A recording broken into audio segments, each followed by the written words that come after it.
Najprv, aby ste sa zaregistrovali a vytvorili si účet na Riot Games, otvorte si prehliadač podľa vlastného výberu, zadajte do vyhľadávacieho pola Riot Games a kliknite na prvý výsledok.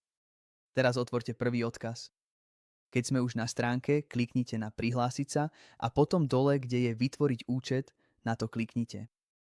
Teraz zadajte svoj Gmail.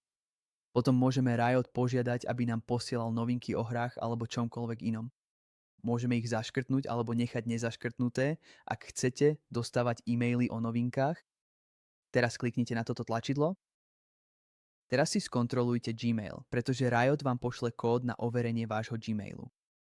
Vložte ho dole a stlačte tlačidlo. Teraz vyberte svoj dátum narodenia a stlačte tlačidlo.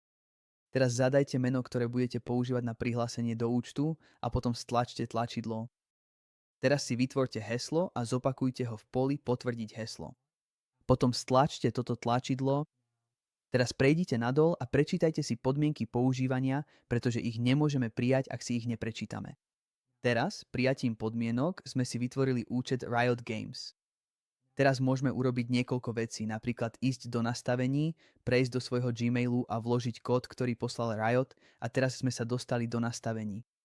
Môžeme napríklad meniť svoje osobné údaje, vidieť svoje prihlásenie do Riot, prepojiť účty ako Discord a ďalšie, nastaviť viacfaktorovú autentifikáciu, napríklad cez mobilnú aplikáciu Riot Games alebo autentifikačnú aplikáciu od Google a ešte viac.